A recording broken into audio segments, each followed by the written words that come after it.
नमस्कार दोस्तों। देश में एक और हंगामा नए सिरे से शुरू हो चुका है। एक तो आप सभी जानते हैं कि दिल्ली के जंतर मंतर पर कई सारे कॉकरोच इकट्ठा हो रहे हैं और लगातार नारेबाजी चल रही है। दूसरी तरफ विपक्ष की ही पार्टी अब सड़कों पर उतरती हुई दिखाई दे रही है और वो बोल रहे हैं कि देश के 6,695 करोड़ रुपए पूरी तरीके से बर्बाद कर दिए गए। यहां तक कि सरकार ने जो सुरंग बनाई थी, जो पुल बनाए थे, जो सड़क बनाई थी, वो किसके लिए बनाई? जनता के लिए बनाई ना। तो फिर जनता को निकलने क्यों नहीं दे रहे हैं? और इसके ऊपर सरकार अपने पक्ष रख रही है तो विपक्ष वाले बोल रहे हैं नहीं नहीं नहीं, ये तो नए प्रकार का घोटाला है, ये तो जनता को जानना चाहिए। आज के इस वीडियो में हम चर्चा करने वाले हैं कि आखिरकार ये नया हंगामा क्या है, आखिरकार कौन सी सड़क को लेकर यहाँ पर हंगामा हो रहा है, और उसे जानने के बाद में मैं आपकी राय जरूर से सुनना चाहूंगी कि आप क्या सोचते हैं इस मामले को लेकर। तो शुरुआत करते हैं आज के इस वीडियो की और जानते हैं इस पूरी जानकारी के बारे में। मेरा नाम है अंजलि और मैं आप सभी का स्वागत करती हूँ एग्जाम नारी के यूट्यूब प्लेटफॉर्म पर। सबसे पहले आप जरा देखिए मामला शुरू कहाँ से हुआ। यह आपको दिखाई दे रहा है हमारे देश का मैप।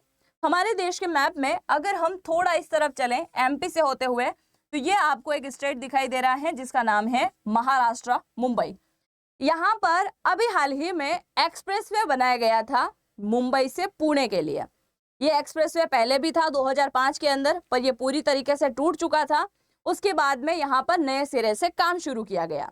अब ये कहाँ आता है? तो इसी महाराष्ट्र के अंदर एक इलाका पड़ता है जिसका नाम है लोनावला। लोनावला से अगर आप खंडाला की तरफ जाएंगे तो भोर घाट का इलाका आता है। ऐसा इलाका जहां पर धुंध भी पड़ती है, ऐसा इलाका जहां पर जिगजैग वाला रोड है। कैसा रोड है मैं आगे आपको दिखाने वाली हूँ। ये आपको दिखाई दे रहा है ना, कुछ इस प्रकार का रोड है। लंबे ट्रैफिक जाम यहाँ पर लगते हैं और कई बार यहाँ पर दुर्घटनाएं भी हो चुकी हैं। ऊंची एकदम चट्टाने और बहुत सारी चढ़ाई भी यहाँ पर है। इस वजह से सरकार ने फैसला किया कि भाई साहब अब क्या करना चाहिए, हमें क्या करना चाहिए, ये एक नए प्रकार का एक्सप्रेसवे यहाँ पर बनाना चाहिए ताकि ये जो दुर्घटनाएं हो रही हैं उन्हें पूरी तरीके से कम किया जाए। और इन्हें कम करने के लिए इस प्रोजेक्ट का नाम दिया गया Mumbai Pune missing link project. अगर हम इसको और भी थोड़ा डीप से जाने तो MSRDC इसको कहा गया, यानी कि Maharashtra state road development corporation इसका पूरा नाम है। ये यहाँ पर काम शुरू किया गया। अब पुरानी रोड को देखो तो आपको ये कुछ इस प्रकार से दिखाई दे रही है, जिगजैग, जहां पर कई बार दुर्घटनाएं हो चुकी थी। अब ये नया जो एक्सप्रेसवे बनाया गया है ये कुछ इस प्रकार से है, जहां पर 2 पुल बने थे, 2 सुरंग यहाँ पर बनाई गई और 13 किलोमीटर से लंबी यहाँ पर नई सड़क बनाई गई। अब क्या हुआ, ये काम तो पूरा कंप्लीट हो गया और काम कंप्लीट होने के बाद इसी साल यानी मई 2026 के अंदर इसका उद्घाटन भी कर दिया गया। अब उद्घाटन हो गया, सब कुछ एक्सप्रेसवे अच्छे से चलने लगा, सब कुछ नॉर्मल था।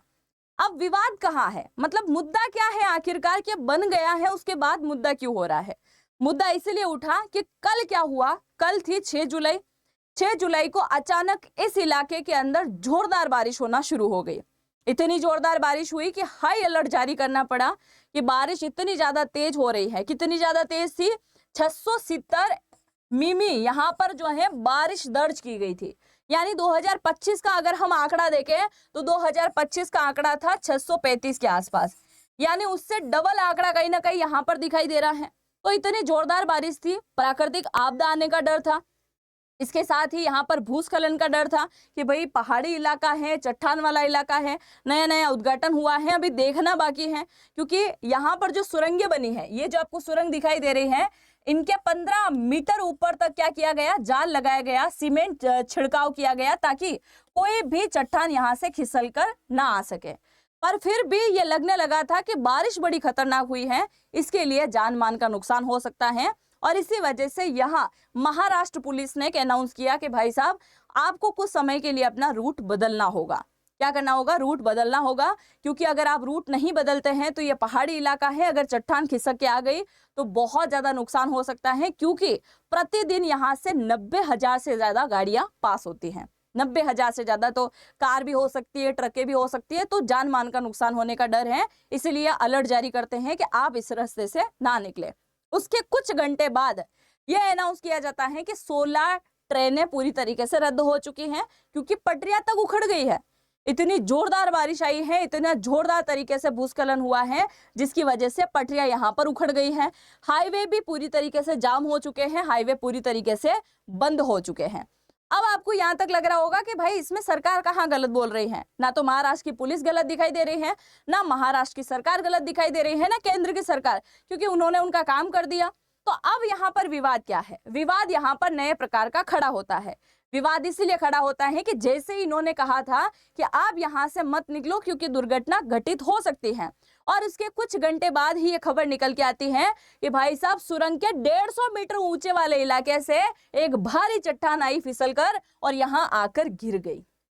अब यहाँ पर विपक्ष ने घेरना शुरू कर दिया कि तुमने तो घोटाला कर दिया, तुमने तो सही ढंग से सुरंगें नहीं बनाई, तुम्हारे इंजीनियर बहुत बुरी तरीके से खराब है क्योंकि तुमने पूरी तरीके से चेकिंग नहीं किया, या तो इंजीनियर को पैसा नहीं दिया।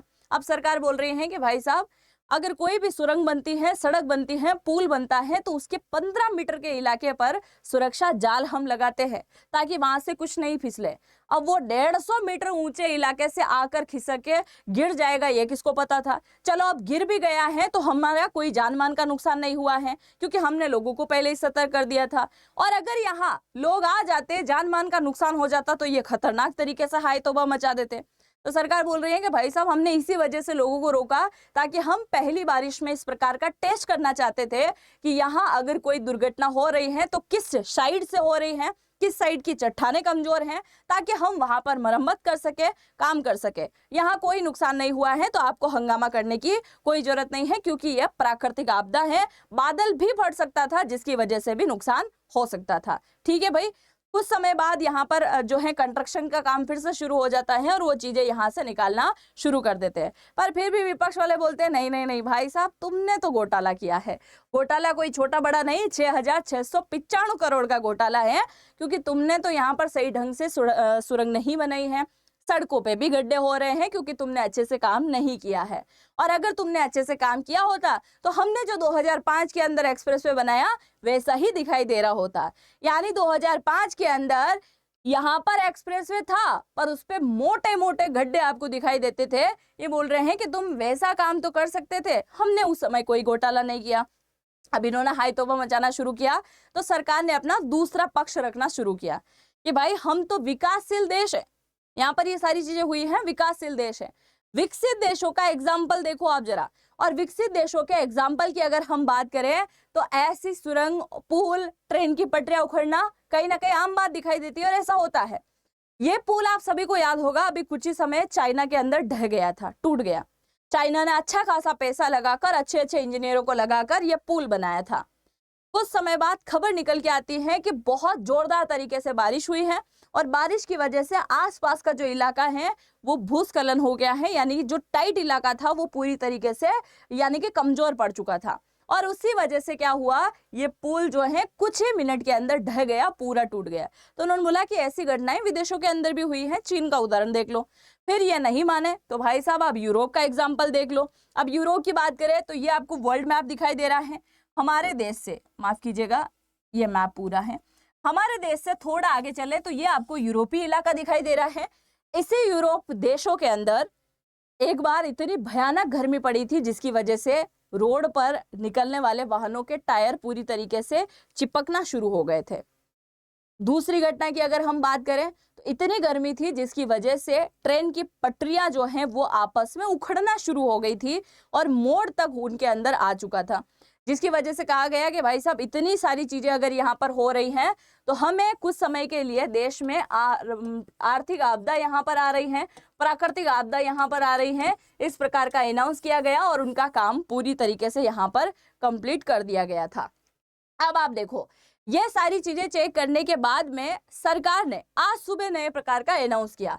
आज सुबह यानी कि 7 जुलाई 2026 को नए प्रकार का अनाउंस होता है कि भाई Mumbai Pune expressway missing link पर 18 घंटे के व्यवधान के बाद यातायात फिर से शुरू कर दिया गया है।